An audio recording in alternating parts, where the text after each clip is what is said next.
This is Olbermann versus Trump, and I'm not Trump. Among my heroes are two comedians named Bob Elliott and Ray Goulding. As Bob and Ray, they performed from 1946 until just before Ray's death in 1990. Bob was the father of Chris Elliott. They didn't do a lot of politics, but they took on Joe McCarthy in 1954. And in their 1970 Broadway show, they had a character named Ralph Moody Thayer, the corrupt mayor of the mythical town of Skunk Haven, New Jersey.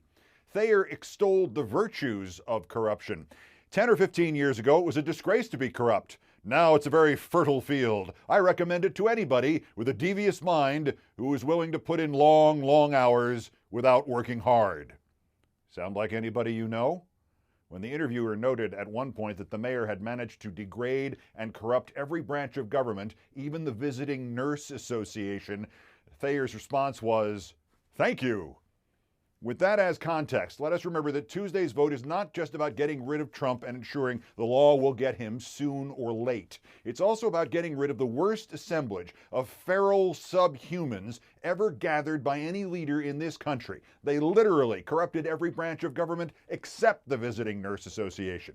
Here now are the 50 worst persons in the Trump administration. Number 50, Nicole Kushner-Meyer, the sister of Jared. She was caught trying to sell American visas to Chinese investors in her business for $500,000 apiece. Number 49, Asha Tribble. Now, I never heard of her either. She's the FEMA exec who was arrested for taking a bribe. She awarded the $1.8 billion contract to rebuild the power grid in Puerto Rico for a price. Number 48, Ryan Zinke, Secretary of the Interior, used private aircraft to go everywhere, sold off nature preserves, had a personal flag made, and ordered that it be flown above the office whenever he was in. Number 47, Hope Hicks, the acceptable face of fascism, wrote down Trump's cover-up story about why Junior met with the Russians selling Hillary dirt in 2016 and later admitted to telling white lies for Trump. Number 46, Ben Carson, Housing Secretary, largely inert. He once said poverty was a state of mind. Not a problem for him, since he doesn't have one. Number 45, Rick Perry, Energy Secretary, explained that renewable energy was bad because the lights weren't bright enough in Africa, so if they switched back to fossil fuels, there'd be fewer sexual assaults. Number 44, Stephanie Grisham, Press Secretary. Trump once called his opponents human scum. Her reply was, "They are just that." She had 2 DUIs. Number 43, Sean Hannity, advisor. In 2005, he told me he didn't really believe in the politics he talked about. It's just TV. If Trump loses, it'll really be just TV again for him. Number 42, Corey Lewandowski, campaign manager, shoved a woman reporter, a conservative woman reporter, tried to get Poland to open a military base called Fort Trump, and is still somehow looming in the Trump background. Number 41, Ken Cuccinelli, Homeland Security Deputy Director. Twice, his appointment without confirmation has been ruled unlawful, and he's still there. He is the ICE scumbag. Number 40, Kimberly Guilfoyle, advisor, also tied into the scam to fund the Mexico wall privately that got Steve Bannon arrested. Also, Moron Jr.'s girlfriend. Also, it turned out, fired from Fox News for sexual harassment against an assistant who claims Guilfoyle made her look at pictures of all the other men she slept with. All the other men in addition to Donald Trump Jr.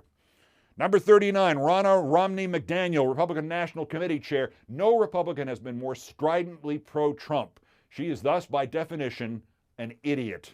When her own uncle Mitt Romney criticized Trump, she dismissed him as, quote, a freshman senator. Number 38, Mick Mulvaney, Chief of Staff, one of the authors of the shakedown of Ukraine to get it to manufacture dirt on Trump's opponents. So slimy that even John Bolton went on the record to say he was not a part of, quote, whatever drug deal Mulvaney was cooking up. Number 37, Wilbur Ross, Commerce Secretary, falls asleep at cabinet meetings, looks like Jeff Dunham's puppet. ForeignPolicy.com found out just today that until last year, he was our Commerce Secretary, while at the same time he was on the board of directors of Huaneng Invesco WLR, a Chinese venture capitalism company. Number 36, Scott Pruitt, EPA, insisted that carbon dioxide is not a primary contributor to climate change. Also had a 20-man personal security detail that cost you $3 million. But he took them with him to Disneyland. Number 35, Michael Caputo, Communications. That's the guy who accused CDC scientists of sedition for contradicting Trump about COVID. Then he went live on Facebook to explain that hit squads were being trained all over the country to kill him. It was finally revealed he was fighting brain cancer. Number 34, Jeff Sessions, Attorney General, one of Trump's liaisons to Russia, actually recused himself from the investigation, and for this unexpected spasm of decency, Trump has tortured him ever since. Number 33, Mike Pompeo, CIA Director, then Secretary of State, campaigning for Trump while on diplomatic duty, constantly undermining American intelligence agencies, also part-time Goodyear blimp. Number 32, Amy Coney Barrett, Supreme Court Justice, another theocrat, lied to the Senate in her 2017 confirmation hearing, could easily be impeached. Number 31, Brett Kavanaugh, embittered Supreme Court Justice, lied at his confirmation hearing, vowed revenge. If future investigators interview the 20 witnesses to his alleged assault that they didn't interview last time, he could also be easily impeached. Number 30, Kanye West, sock puppet. Happily, his phony candidacy hurt only him, but forever. Number 29, Mike Lindell, coronavirus advisor, the TV pillow peddler and former crack addict. Trump let him pitch his oleandrin as a COVID cure, even though its main ingredient is poisonous to humans. Number 28, Lou Dobbs, advisor. Inadvertently started my TV career. He was screwing around on his wife with the CNN New York sports reporter, and they had to leave town in a hurry to avoid the missus. I filled in as the reporter. Homeland Security staffers were told to watch Lou Dobbs every night and do whatever he said. Little known fact, Lou is more than 9,000 years old. Number 27, Sebastian Gorka, deputy advisor. He wore the medal from a Hungarian Nazi collaborator group to the inauguration, but was soon reduced to the sad job of internet troll. Number 26, Betsy DeVos, Secretary of Education and the worst advertisement for her own department. She wants more money for church and private schools and less for public schools, presumably so more people will be as stupid as she is. She also managed to waste $26 million in taxpayer money for her security detail. Number 25, Brad Parscale, campaign manager, evil digital genius, last seen being accused of burning through hundreds of millions of Trump campaign funds and then being knocked down by cops in his own driveway. No shirt, no shoes, no future. Number 24, Matt Whitaker, acting attorney general, even though the Senate never voted on him for any position, argued the courts do not have the right to review presidential actions and stood between Robert Mueller and that which Mueller so obviously should have done, subpoena Trump to testify under oath. Number 23, Dr. Ronnie Jackson, White House physician, violated his Hippocratic oath by conducting Trump's first physical and then lying about every detail except Trump's gender. And Trump still sold him out. Number 22, Melania Trump, First Lady, ripped out the Jackie Onassis Rose Garden and demanded to stay in Trump Tower, costing you $27 million in Secret Service protection. Must have been written in her contract. Number 21, Sean Spicer, the original White House spokesliar, the first to attack freedom of the press. He banned Politico, CNN, and the New York Times from White House briefings. He lied about the size of Trump's inaugural crowd and later insisted that even Hitler didn't use chemical weapons in World War II. Amazingly, ABC then put him on Dancing with the Stars. Number 20, Larry Kudlow, economic advisor. On February 25th, he insisted COVID-19 was contained. On September 21st, he insisted COVID-19 was under control. Sounds drunk.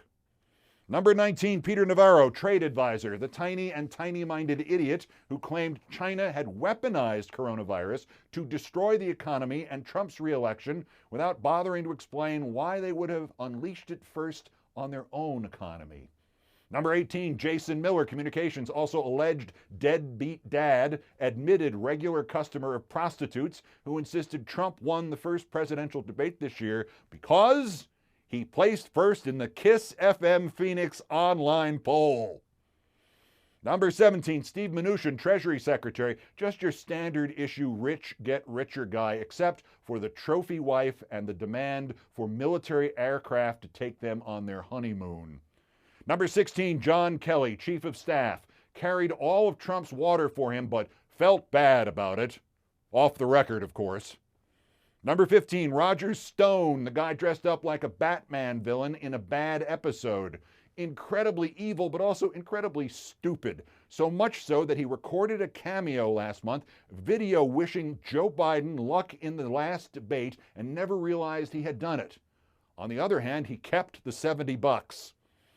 Number 14, Louis DeJoy, Postmaster General, a one-shot wonder, but what a shot. A man who corruptly earned millions from a company that did business with the Postal Service, and then the man appointed to sabotage USPS and its delivery of mailed presidential ballots during a pandemic. Number 13, Sarah Huckabee Sanders, Press Secretary. Who else has so perfectly combined the skills of dishonesty, distemper, and a repulsiveness as a human being? Number 12, Kayleigh McEnany, also press secretary, propaganda Barbie, began her tenure by lying, "I will never lie to you," and somehow went downhill from there. Number 11, Kellyanne Conway, campaign manager and advisor, creator of the phrase alternative facts, which is a euphemism for lying your ass off while stoned. Thought it was called COVID-19 because it was the 19th such disease. Also, she is the source for every single political reporter in this country, and the only person who does not know this is Trump. Number 10, the Moron twins. Eric seems to exist only to make Don Jr. look smart by contrast. Don Jr. just said the number of COVID deaths, quote, is almost nothing. 1,004 Americans died of almost nothing on Thursday. Number 9, Steve Bannon. May just be a hobo. Managed to monetize the Mexico wall scam, but got caught cheating thousands of donors to a private fund to build it. Arrested, he may now wind up behind a wall in the big house. Number 8, Rudy Giuliani, presidential lawyer and shirt-tucking champion of the Western world. Will go to his grave still trying to avenge his career, ending when Joe Biden observed that everything Rudy said was, quote, a noun, a verb, and 9/11. Number 7, Ivanka Trump, daughter. After all the pandemic job losses, she suggested the unemployed, quote, find something new. In short, a dumb person's idea of a smart person. Number 6, Mike Pence, vice president. It's easy to dismiss him as the boring, holier-than-thou VP, which in his case should stand for vainly pious. But think of his campaigning instead of quarantining after the COVID-19 outbreak among his own staff, or that football game walkout stunt. Think of those things and you'll realize he's a whore. Number 5, Mike Flynn, national security advisor, linchpin in the Russia conspiracy, liar, secret Russian lobbyist, secret Turkish lobbyist, and then took $45,000 from Russia Today after getting fired for lying about Russia. Number 4, Jared Kushner, brother-in-law. The pandemic fatalities of New York was, quote, their problem, and there's also considerable circumstantial evidence that he is not of this earth. Number 3, Stephen Miller, the undead. Racist sadist, possibly sadist racist, avenging the fact that he got turned down for a date in high school by a Hispanic girl. Number 2, William Barr, Attorney General, right-wing nutjob theocrat who turned the Justice Department into a bunch of political Trumpian stormtroopers. Not only blocked the Mueller report, but turned it inside out to make Trump's guilt look like innocence. He has a brand new scandal. He fired a federal prosecutor in order to protect Trump's business friends in Turkey. And number 1, guess who? Trump. What he lacks in intelligence, he more than makes up for by lacking in integrity.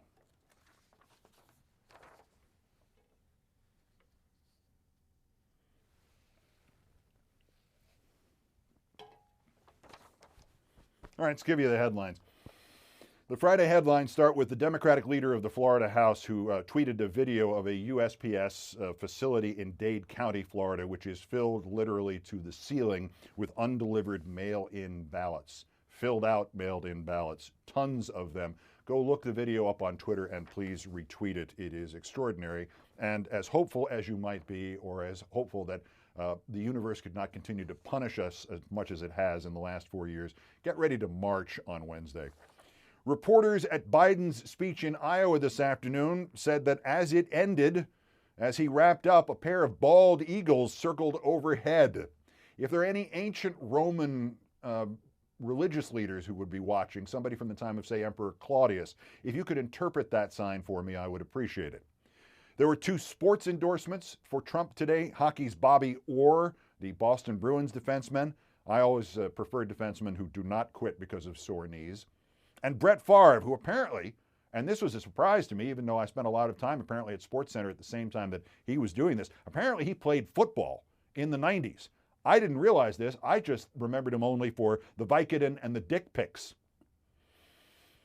Favre was to be at a Trump rally in Wisconsin today, hopefully alongside Rudy Giuliani, and hopefully they were both wearing pants.